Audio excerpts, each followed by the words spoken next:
เรื่องของแม่พิมพ์เพิ่นฝากให้เบาโกพี่น้องเนาะจะได้ก็ขอบอกขอบใจเพิ่นหลายๆเด้อที่ฝากเครื่องใส่ให้เบาโกเนาะพี่น้องเนาะบัดนี้เบาโกก็สิต่อมือเด้บัดนี้เด้แม่เอ้ยเนาะก็สิต่อมือให้พ่อเฒ่าน้องซาลีซะเนาะน้องบ่ได้ไปโรงเรียนพี่น้องเอ้ยน้องเรียนม.3 บ่โดยเขากำลังเซ็งบ่ตอนนี้เราเซ็งเลยนี่คือสุดท้ายมื้อสุดท้ายสิมื้อนี้วันหยังมันพุธบ่พุธโดยโอ้มื้อนี้มื้อสุดท้ายแล้วบัดนี้น้องยังเรียนม.3 พี่น้องเอ้ยบัดนี้สิได้เซ็งบ่บัดนี้สิได้ขึ้นห้องน้ำเขาอยู่บ่บัดนี้นุ่งเครื่องก็ได้เอาตัวนี้เลยซะเอาเอาเลยนี่ตะกล่องได้เลยซะเอาใจขอบใจเป็นเครื่องแม่พิมพ์เพิ่นให้เบ้ากูปะกูเอามาให้เจ้าซะโดยนี่เอามาให้พ่อเฒ่าซะพี่น้องเอ้ยโดย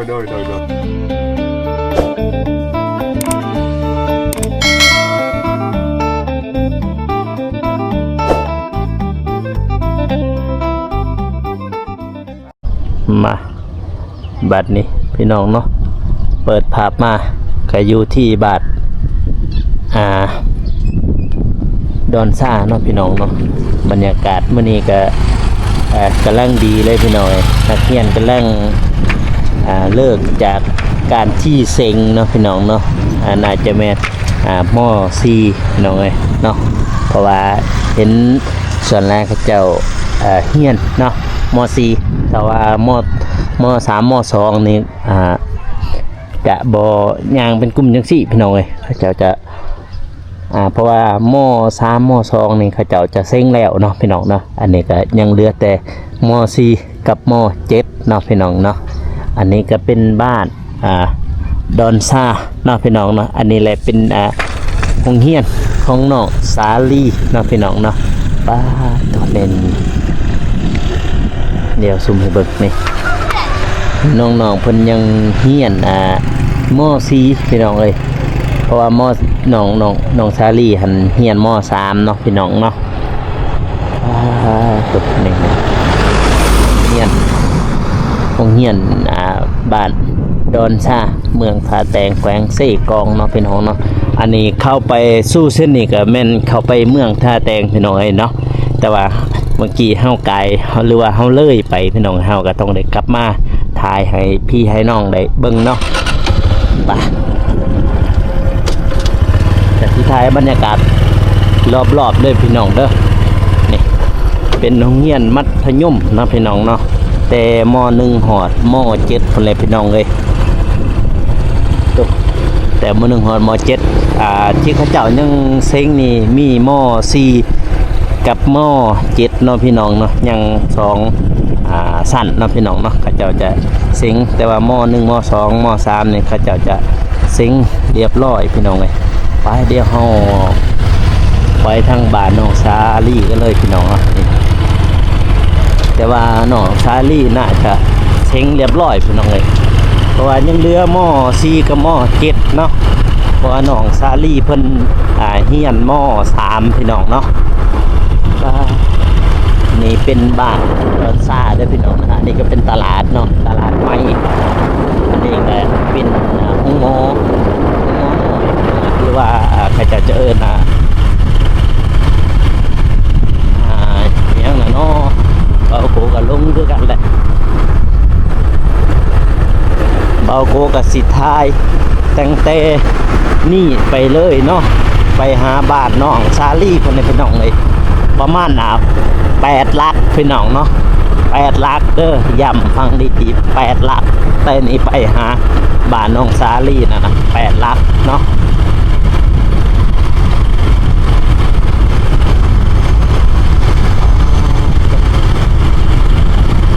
แต่ว่าเห็นเขาเจ้ายังน้อยๆหรือว่าเขาเฮียนม.2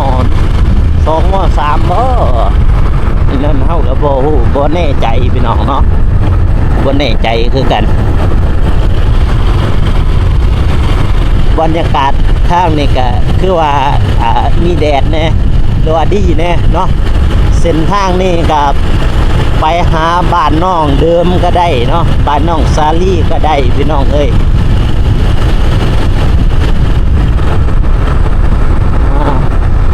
อันนี้ก็ตอนเที่ยงเด้อพี่น้องเด้อสีเที่ยงเนาะพระเจ้ากำลังเลิกจากโรงเรียนเนาะเพราะว่าตอนนี้ก็11 โมงแล้วเนาะพระเจ้าจะเลิกโรงเรียนเนาะนี่แหละบ้านดอนซาเมืองทาแตงแขวงเซกองพี่น้องเนาะ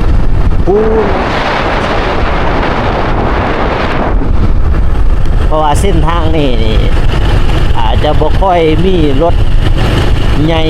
ผ่านปานใดเนาะพี่น้องเนาะเส้นทางนี้เนาะก็เลยว่ายังดีแบบว่าบ่เปบ่เพเนาะน้องๆเพิ่นกำลังเลิกจากโรงเรียนเนาะ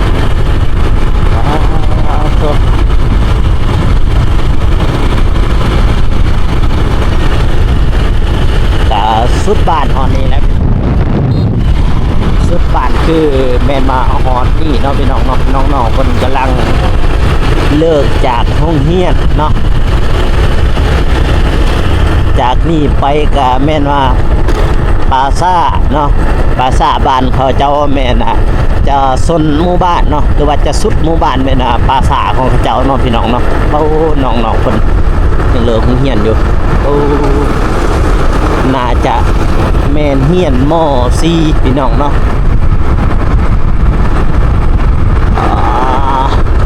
เร็วเกินต่อไปก็แม่นลงค่อยพี่น้องไอ้พูนแหละเพราะว่าเส้นทางนี่ก็คือว่าเส้นทางเขาเจ้าไป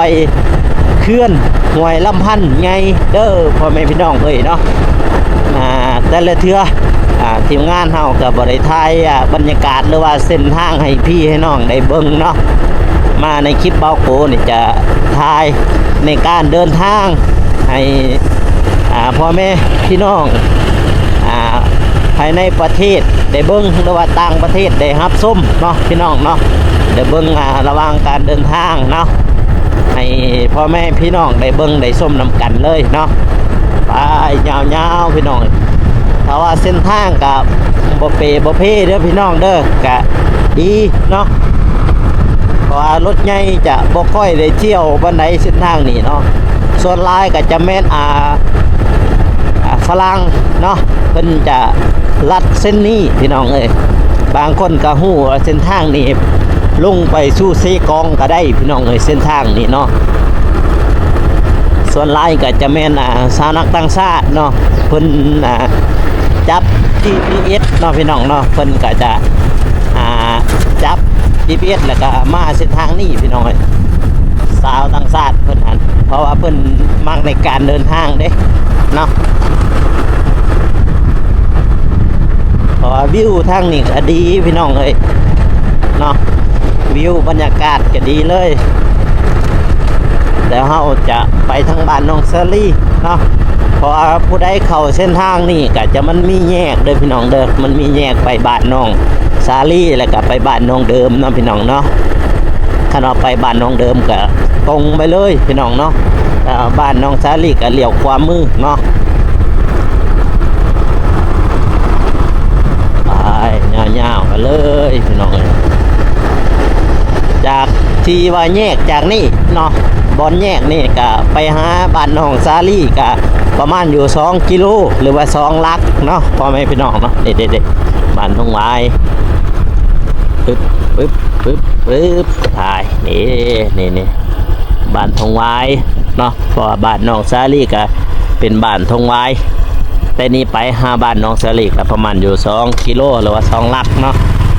แต่นี่ไปหาบ้านน้องเดิมกับประมาณ8 กิโลพี่น้องเลยเนาะหรือว่า8 ลักนั่นเองเนาะนี่มันจะมีแยกบอนนี้พี่น้องเนาะ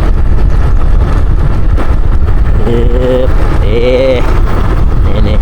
มันจะมีแยกบอนนี้เนาะพี่น้องเนาะนี่คันมาเลี้ยวนี่กับแม่นไปบ้านน้องชาลี่เนาะคันว่าตรงไปนี่กับแม่นว่าไปบ้านน้องเดิมหรือว่าเข้าสู่ตัวเมืองเนาะลงไปเซกองเนาะไปพี่น้องเอ้ยเฮาก็จะเลี้ยวขวามือไปบ้านน้องสาลีนั่นเองเนาะไปยาวๆกันเลยพี่น้องเลย นี่มันจะเป็นห้วยเอาโกกับบ่ฮู้คือกันว่าห้วยหยังเนาะตัวนี้เนาะพี่น้องจะมีขั้วขามเบื้องลุ่มก็จะมีตาดเด้อพี่น้องเด้อ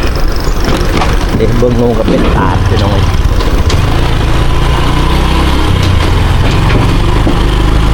ยาวๆกันเลยพี่น้องมาผ่านมากครับพอนนี้แล้วพี่น้องเนาะก็จะลุ่งค่อยเข้าสู่ตัวบ้านเนาะบ้านทุ่งวายเนาะเมืองท่าแดงแขวงเซกองลาวไต่เด้อพ่อแม่พี่น้องเนาะก็ได้เบิ่งคลิปแรกก็อย่าลืมฝากกดไลค์กดติดตามเด้อพ่อแม่พี่น้องเอ้ยเนาะนี่เขาไปตัวบ้านเนาะบ้านทุ่งวายเมืองท่าแดงเพราะว่าบ้านพระเจ้าจะสุดฮอนนี่เลยพี่น้องเนาะบ้านพระเจ้าคือบ้านสุดท้ายเลยเนาะฮอนนี่เนาะพี่น้องเนาะเขาเส้นทางนี้ก็ไปแม่นว่าทางเขื่อนเนาะเขื่อนห้วยลำพันธ์พี่น้องเอ้ยเนาะบ่าวโกก็จะบ่ได้ไปดอกพี่น้องเอ้ยจะถ่ายหอมๆให้พี่ให้น้องได้เบิ่งเท่านั้นเนาะ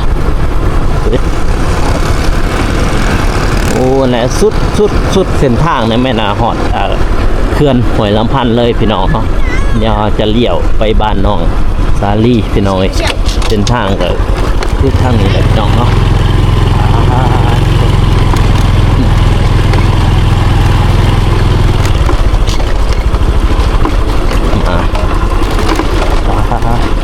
น้องสาลีอยู่บ้านมาได้อยู่เรือนมาได้มาบาดเนี่ยเนาะน้องสาลีเราอยู่เรือนมาได้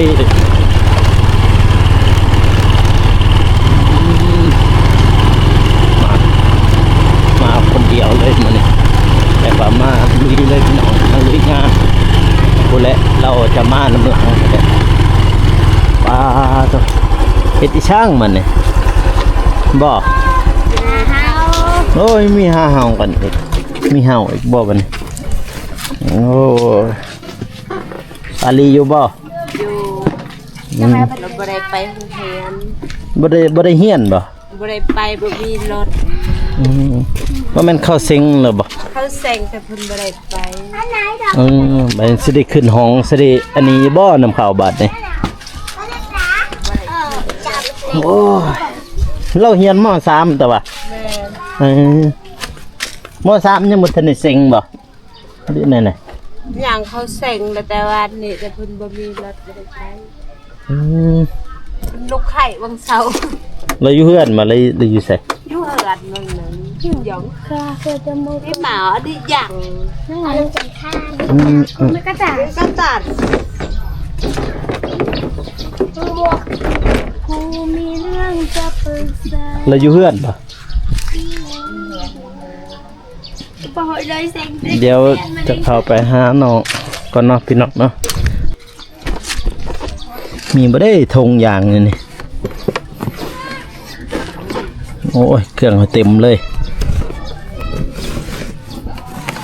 คือจังหวะปะอยู่นะทุกอย่างตัวโอเคปะอยู่มาบัดนี่อันนี้ก็เป็นเครื่องเบาเตียงเอาให้แน่เนาะเป็นเครื่องเบาโกเองแน่ถือมาแต่บ้านนั่นแหละแต่เฮือนนั่นแหละเครื่องเบาโก2 โต 3 โตนั่นแหละเฮือนนั่นก็เป็นเครื่องแม่พิมพ์เนาะเพิ่นฝากมาให้ทางเบาโกเนาะเพิ่นฝากมา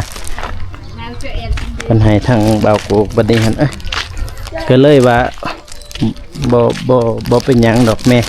จังได๋ก็ขอบอกขอบใจแม่เด้อที่ฝากมา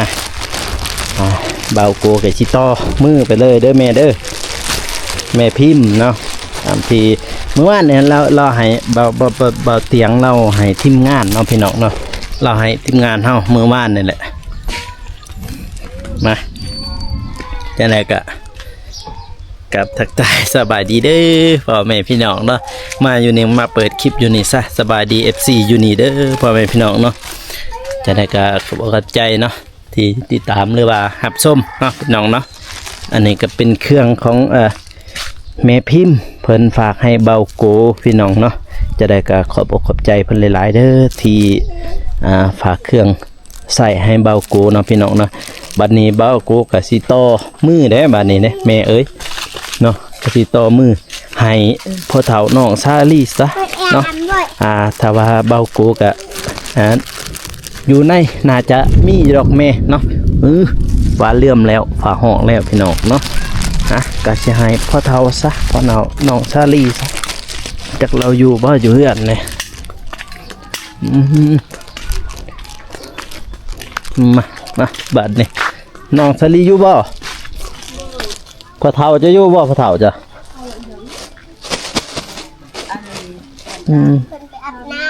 ไปอาบน้ำ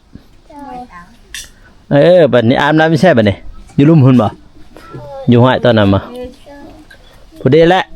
พ่อเฒ่าจะได้ใส่เครื่องใหม่เลยบัดนี้โดยสบายดีกอกไหมโดยสบายดีเบิร์ดสุคนเด้อบัดนี่พี่น้องไงเป็นจะได้ช่วงนี้เดี๋ยวไปโรงเรียนน้องห้ำอยู่บ่ส่วนบ่เริ่มเช้าก็ไปทำแต่ว่าหมู่ก็พาเข้าไปบ่ได้ไปโรงเรียนโดยน้องเราบ่ได้ไปโรงเรียนพี่น้องเอ้ยไปโรงเรียนน้องเรียนม.3 บ่โดย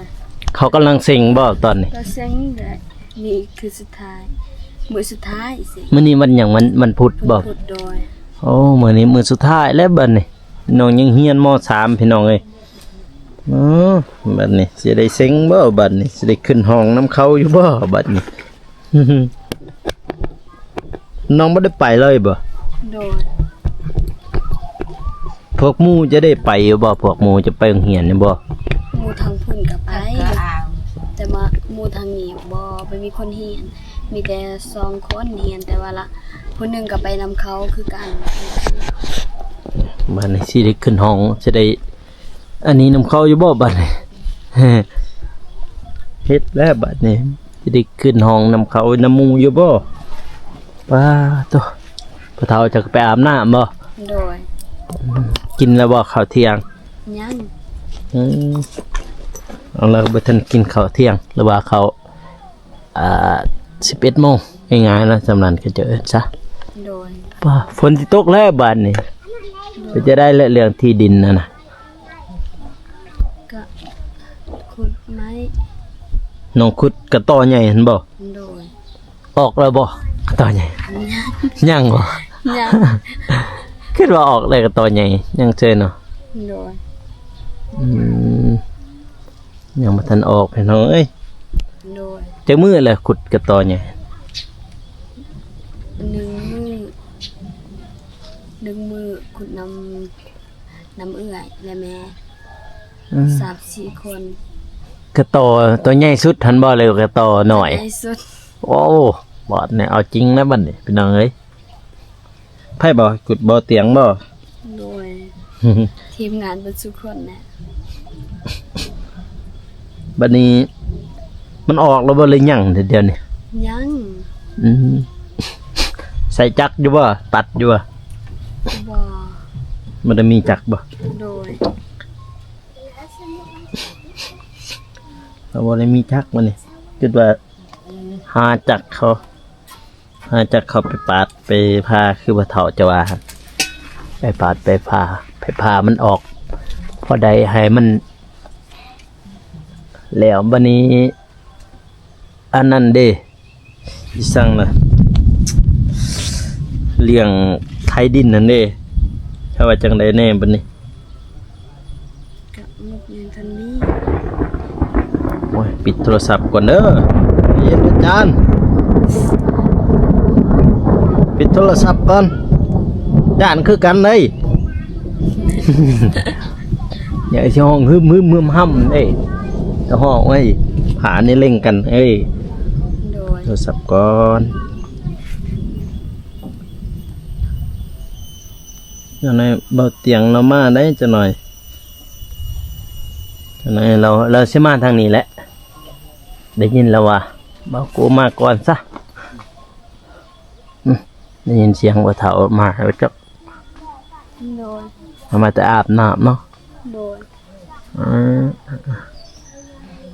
บัดนี้ไปแล้วบ่ทางสวนมื้อนี้เลยว่ายังเอายังขุดบัดนี้ เอาเสียมจกนะ เสียมจก โดย เอาเสียมจกมาขุดโอ้ยเจอน้อยแล้วจะไปขุดซอยหนองแล้วบัดนี่พี่น้องตัวนี้หน่อยเบิดแล้วเนาะแม่จะขุดเนาะตัวนี้น้อยกับตอนนี้น้อยนะ ตัวซัมนี่บ่ น้อย ยัง สำ มีแต่ สำนี่นะสำแขนมือสำนั้น สำนันแล้ว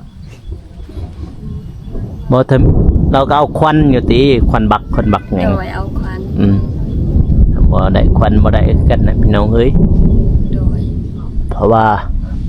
มันยากดีกกปีนปิด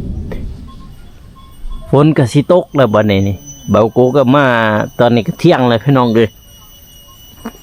เขาเห็นอยู่เมื่อกี้นี่เขาเลิกโรงเรียนของहमเจ้าว่าน้องบ่ได้ไปดอกโรงเรียนบ่เห็นน้องไป เอาตรงๆออกแล้วบ่เลยหยังนี่